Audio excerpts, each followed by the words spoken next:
Telangana university teachers association ఆధ్వర్యంలో పహల్గాం ఘటనలో మరణించిన పర్యాటకులకు మంగళవారం ఘన నివాళులర్పించారు. ఈ సందర్భంగా వారి ఆత్మకు శాంతి చేకూరాలని 2 నిమిషాల పాటు మౌనం పాటించారు. అనంతరం వారి కుటుంబాలకు ప్రగాఢ సానుభూతి తెలియజేశారు. ఈ మేరకు అసోసియేషన్ అధ్యక్షులు పున్నయ్య మాట్లాడుతూ, విశాల ప్రజాస్వామ్య విలువలతో లౌకిక శక్తులందరికీ నిలయమైన భారతదేశంలో మతతత్వ శక్తుల దాడిని తిప్పుకొట్టాలన్నారు. అనంతరం కార్యక్రమ ముఖ్య అతిథిగా పాల్గొన్న వర్సిటీ రిజిస్ట్రార్ ఆచార్య ఎం యాదగిరి మాట్లాడుతూ, భారతదేశానికే జమ్మూ అండ్ కాశ్మీర్ ప్రాంతం శిరస్సు లాంటిదని, ఈ ప్రాంతం ప్రపంచ పర్యాటకులకు అపురూపమైన విడిది కేంద్రమన్నారు. అలాంటి ప్రాంతంలో భారతదేశంతో పాటు పర్యాటక రంగాన్ని చిన్నాభిన్నం చేయడం కోసం ఉగ్రదాడులు చేపట్టిన చర్య విద్రోహ చర్య అని పేర్కొన్నారు. కార్యక్రమంలో principal doctor Mamidala Praveen, Telangana university teachers association కోశాధికారి doctor Nagaraju, varsity bank manager Shivanarayana Singh, non teaching association president Sai Goud తదితరులు పాల్గొన్నారు. భారతదేశంలోని అత్యంత ప్రసిద్ధి చెందినటువంటి పర్యాటక ప్రాంతమైన జమ్మూ కాశ్మీర్, ముఖ్యంగా పహల్గామా ప్రాంతంలో ఈ మధ్య కాలంలో జరిగినటువంటి దుర్ఘటనకు సంబంధించి మరణించినటువంటి మృతులందరికీ కూడా భారతీయులుగా మనందరం సంతాపం తెలియజేసి వాళ్ళ కుటుంబానికి అండగా ఉండాల్సినటువంటి అవసరం ఉంది. అయితే భారతదేశము మొదటి నుండి కూడా పాకిస్తాన్తో అనేక సందర్భాలలో యుద్ధ వాతావరణం వాళ్ళు ఏర్పాటు చేసినప్పటికీ కూడా శాంతియుతంగానే మనం ప్రవర్తిస్తూ ఉన్నాం. అది ప్రపంచ దేశాల చేత గుర్తింపబడినటువంటి విషయము.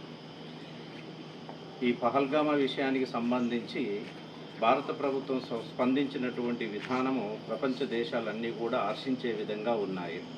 ప్రత్యక్ష యుద్ధాన్ని ప్రకటించకుండా పరోక్షంగా వివిధ రకాల సహాయ సహకారాలు అందించకుండా మనము ఏ విధంగా ఉండి పాకిస్తాన్ను మనం ఎదుర్కోవాలనేటువంటి విషయాన్ని భారతదేశం తీసుకున్నటువంటి నిర్ణయం చాలా ముఖ్యమైనటువంటి నిర్ణయంగా చెప్పవచ్చు. అయితే ఏదేమైనప్పటికీ కూడా ఇది ఎప్పటికీ రగులుతున్నటువంటి వాతావరణం కాబట్టి శాశ్వతమైనటువంటి పరిష్కారం కోసం ప్రపంచ దేశాలన్నీ కూడా కలిసి ఒక శాశ్వత పరిష్కారాన్ని ఏర్పాటు చేసుకొని ప్రపంచ శాంతికి దోహదపడాలని ఈ సందర్భంగా మనం తెలియజేస్తూ, అమరులైనటువంటి కుటుంబాలకు మనం భారతీయులుగా వారికి పూర్తి మద్దతును తెలియజేస్తూ మరణించిన వారి యొక్క ఆత్మకు శాంతి కూర్చాలని ఈ సందర్భంగా కోరుకుంటున్నాం. కొనసాగుతున్న క్రమంలో వాస్తవానికి ఆ స్టేట్మెంట్ ఇవ్వకూడదు. పక్క దేశమైన పాకిస్తాన్ వాళ్ళు ఆ కార్యక్రమంలో మేము భాగస్వామ్యం కాలేదనైతే అనడం లేదు, మేము దేనికైనా సిద్ధమనే ఒక పరిస్థితికి వచ్చింది. బహుశా ఇట్లాంటి పరిస్థితి ఒక సార్వభౌమాధికారంలో ఉన్న ఒక ప్రజాస్వామ్య వాతావరణంలో, ఒక సెక్యులర్ వాతావరణంలో ఉండే భారతదేశంలో ఇట్లాంటి పరిస్థితి జరగడం అనేది చాలా విచారకరం. దీన్ని ముక్తకంఠంతో యావత్ భారతదేశం మొత్తం కూడా ప్రతి పౌరుడు ఖండించాల్సిన సందర్భం ఇది.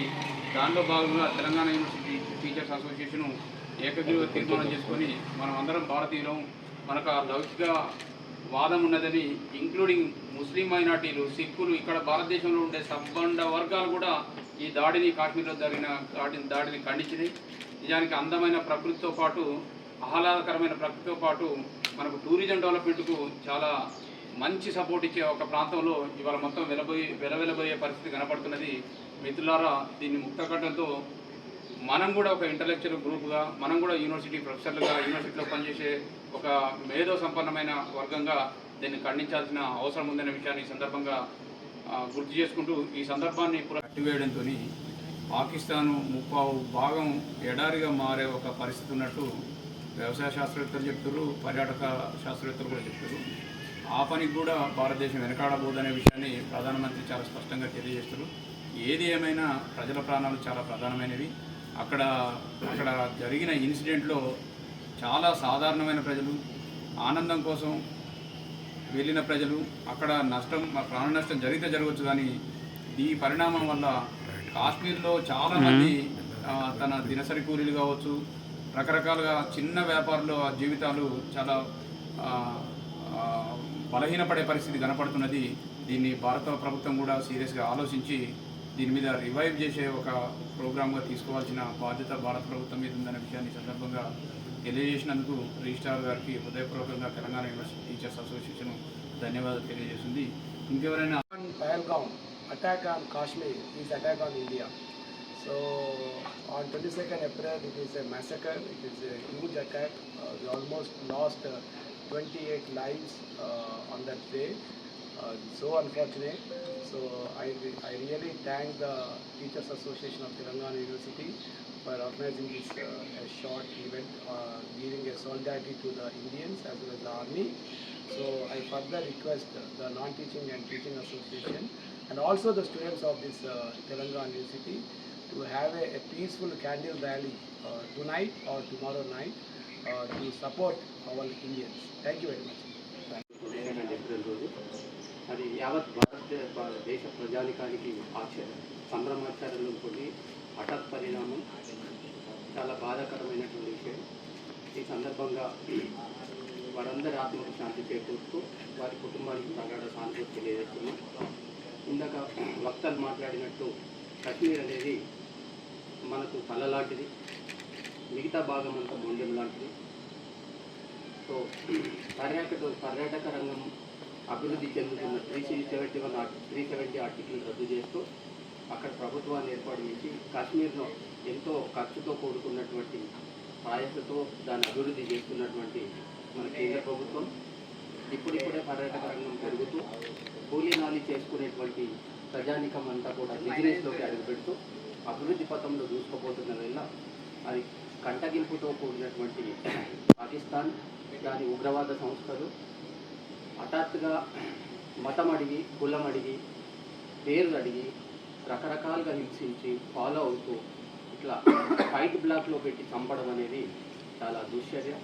ఇది మనం సినిమాలలోనే గమనిస్తున్నాం. ఇది రియల్గా జరిగినటువంటి స్టోరీ.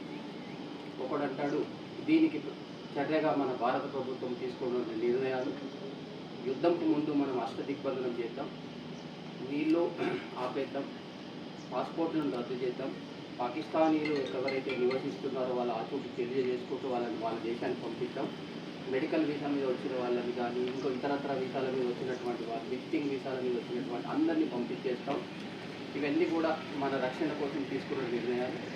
ఈ నిర్ణయాలను వ్యతిరేకిస్తూ ఒకడంటాడు సింధు నదిలో నీరు ఆపితే నేను నీ శ్వాస ఆపుతాను అని వాడు లష్కర్ తోయిబా చీఫ్ ఒక స్టేట్మెంట్ ఇస్తాడు. మనకు పహల్గావ్లో జరిగింది. ఆ విషయం గురించి మన కోటా ప్రెసిడెంట్ గారు, మినిస్టర్ గారు వివరించడం జరిగింది. ఈ సందర్భంగా అందరూ మన యూనివర్సిటీలో ఉన్న టీచింగ్, నాన్ టీచింగ్ స్టాఫ్ వాళ్ళ సాలిడారిటీ తెలియజేసినందుకు అందరికీ కృతజ్ఞతలు.